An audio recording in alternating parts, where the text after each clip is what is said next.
Hey, what's going on, everybody? Real quick, like last time, let's go ahead and get the elephant out of the room. I am at the hospital again. My daughter had another medical emergency, so they flew her, airlifted her back to Children's Mercy, so that's where I am right now. But thankfully, she's doing all right. So, as I always say, the grind does not stop. A whole lot of movement's been going on with the Miami Hurricanes in the transfer portal. So, I want to give a quick update on six players, six developments that's happened in the last 3 or 4 days.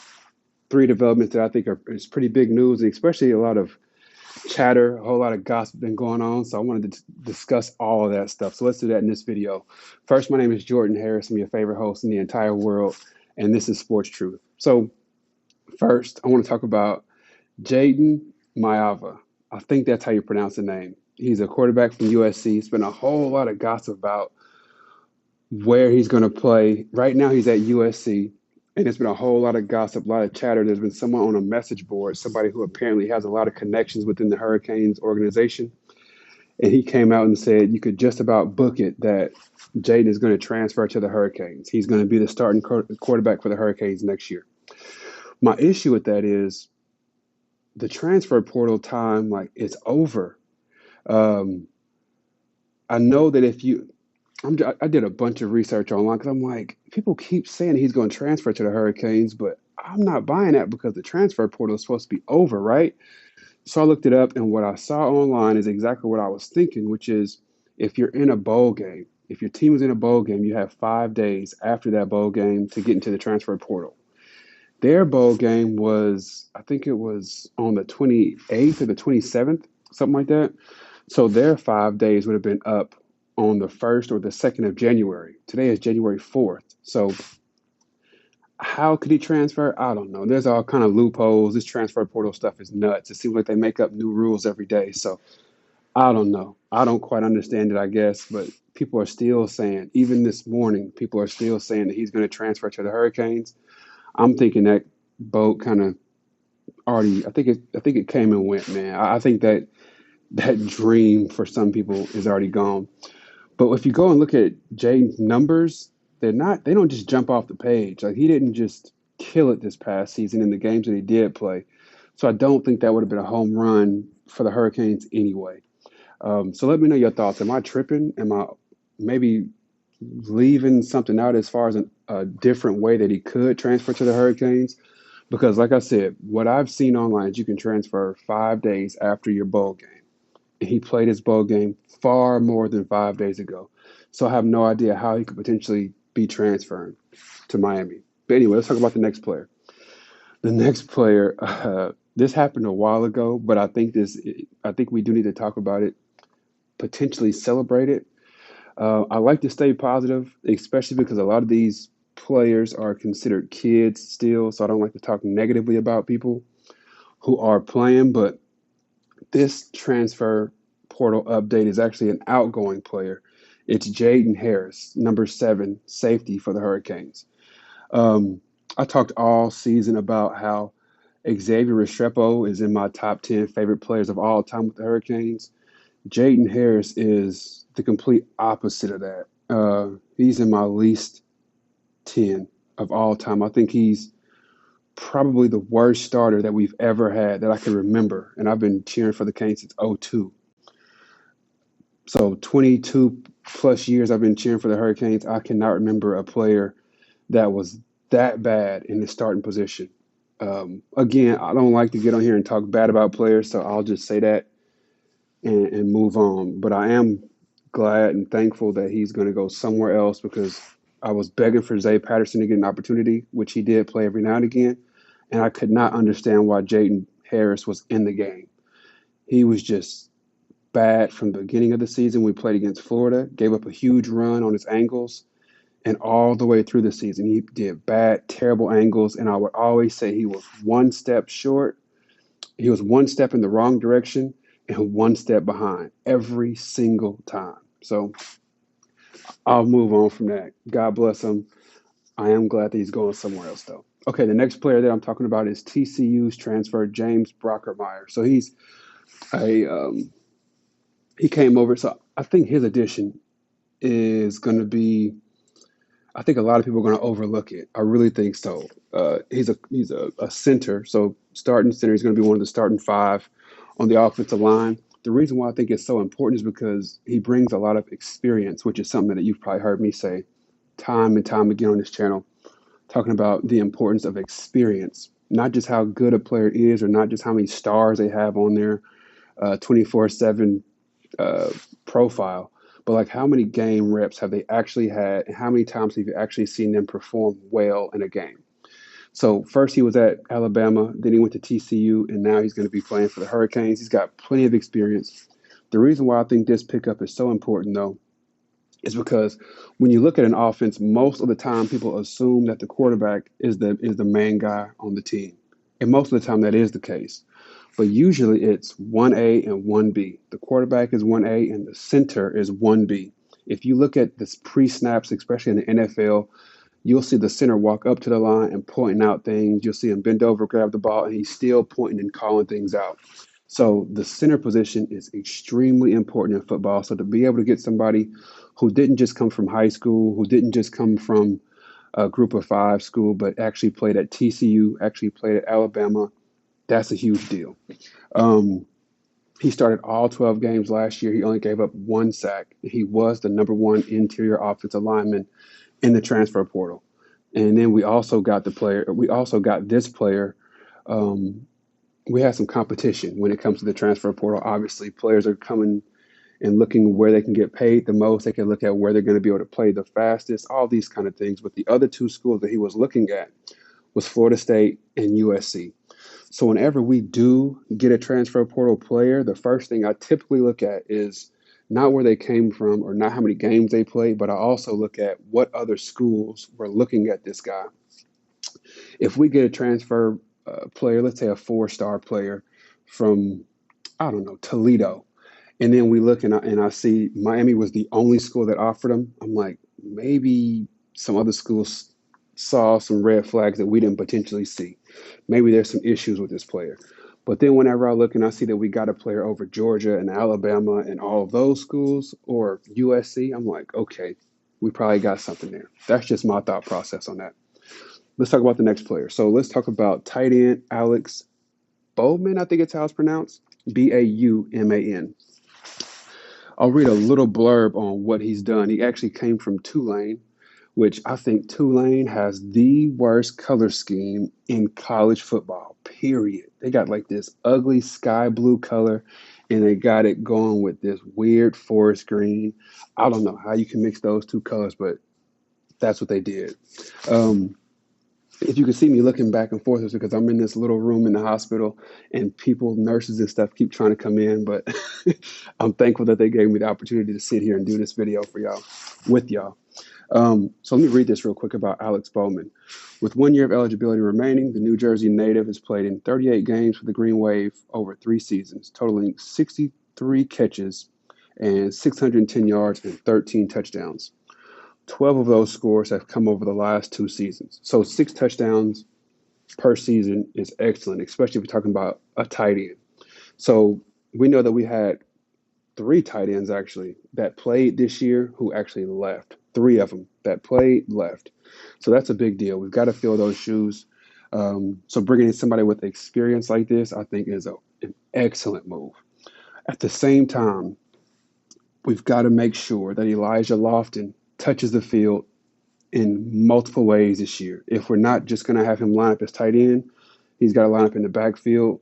We got to do something to get him some touches because he's one player that jumped off the screen for me this past season. So we got to make sure Elijah Lofton is getting some kind of touches one way or another. Y'all know this transfer portal stuff is supposed to be used to fill holes where you really need them. It's not supposed to be something that you jump out to first. You're supposed to be doing high school recruiting first, and then if you have some holes, you plug those holes with your transfer portal players. We have to be careful with doing the Florida State game where we're focused on the transfer portal first, and then the players who we've recruited, they get no playing time, and they keep getting jumped over by the new shiny toy that came in from the transfer portal. Got to be real careful with that.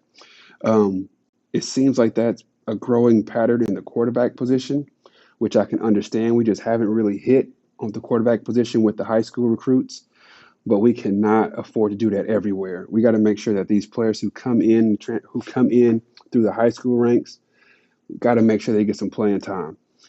Um, which I'll talk about that a little bit more in just a second. So Alex Bowman, I think is going to be an excellent addition, but we've got to figure out a way to get Elijah Lofton plenty of game snaps, plenty, because we cannot afford to lose him. I'm telling y'all, I think he's going to be a problem in the future.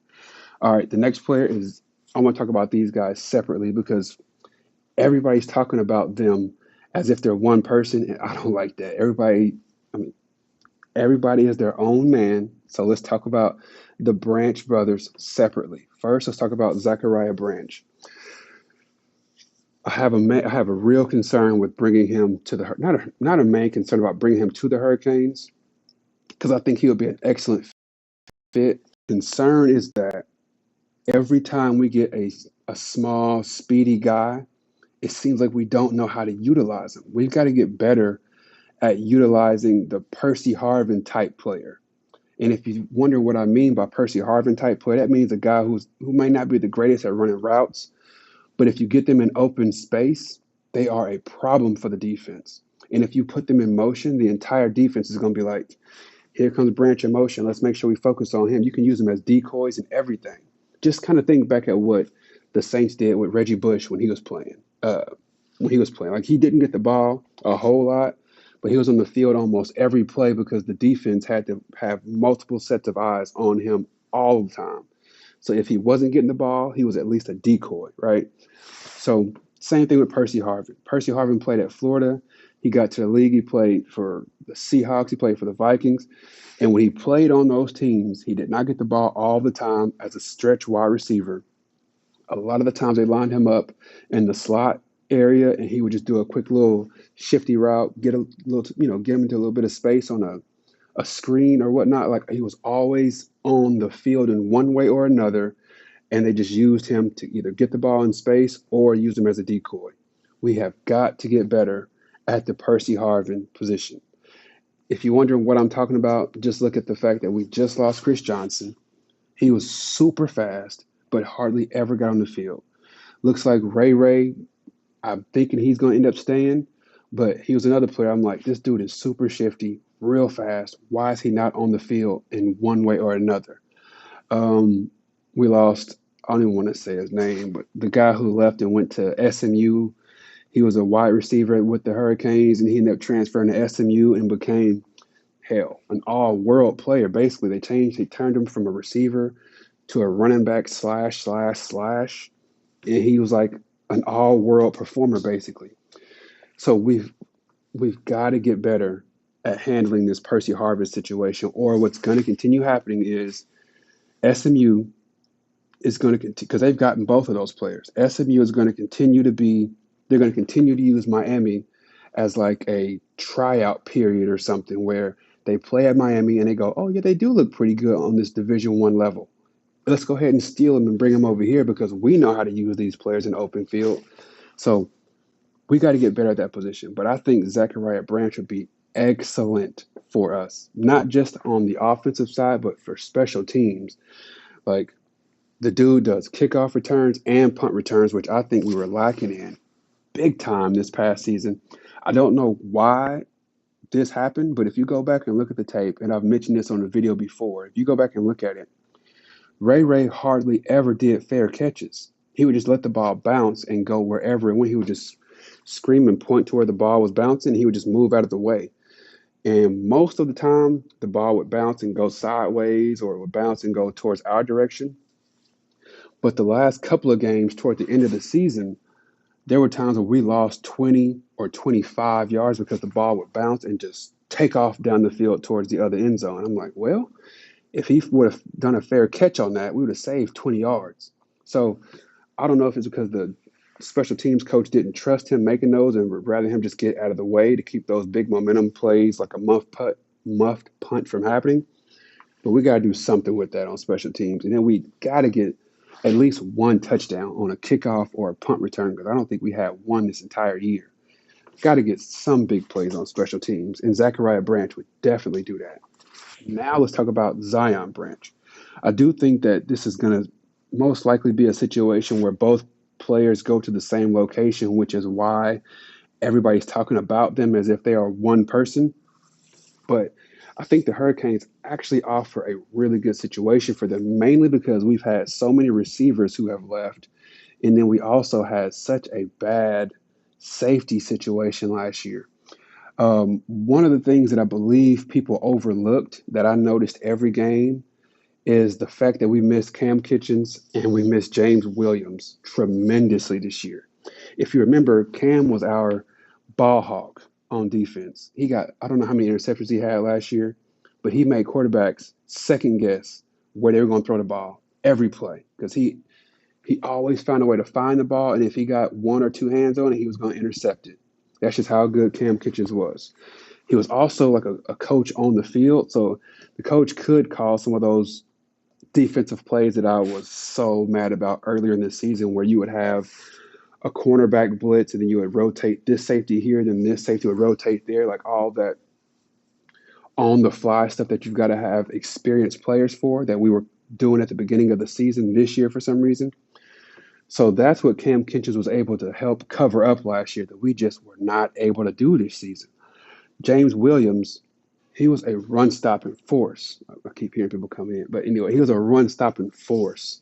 James Williams was so much so that he ended up going to the NFL and becoming a linebacker in the NFL. So we had a safety who would come up and help stop the runs so well. He was such a big, strong player that he ended up being a linebacker in the NFL. So if you take those two players away from what we did this season, you can kind of understand. It would make a little bit more sense on why the defense struggled as much as it possibly did this season compared to last season. We had people like Jaden Harris coming up to stop the run with those bad angles this season.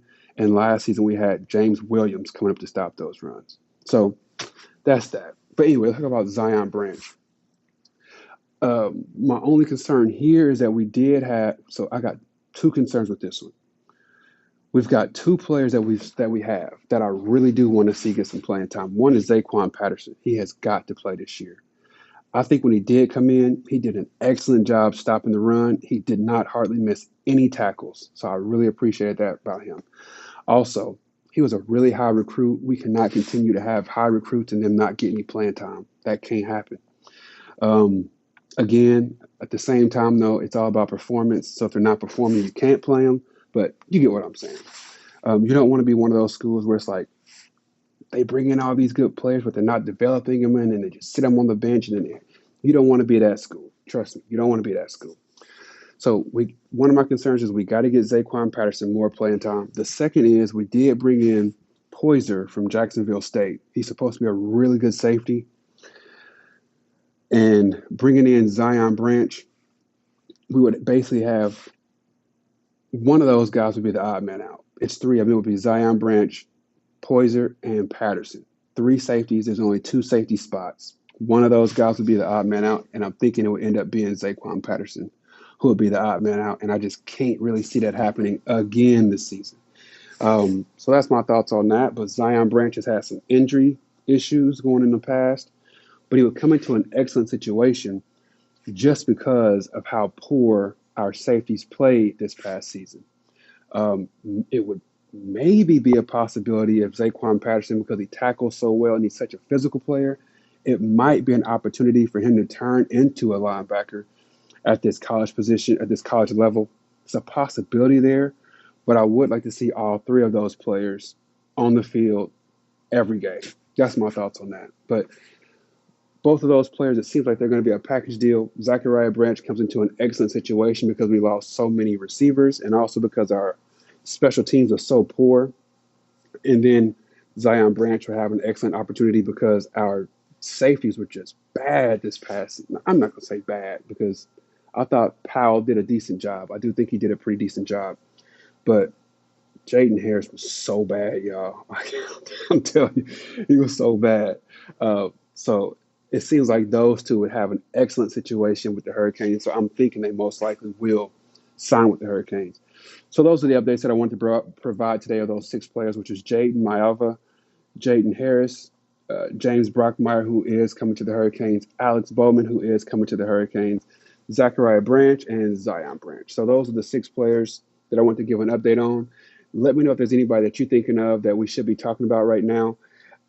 This Mailava thing, I think we probably should just let it go, man. I don't know. I don't know why everybody is so stuck on that and why it has so much speed on social media like it does when it seems like the door was actually shut already. So we'll see. Let me know what your thoughts are on that. Um, yeah, I'll be doing more videos from the hospital. There's not anything else to do here really, except sleep, read.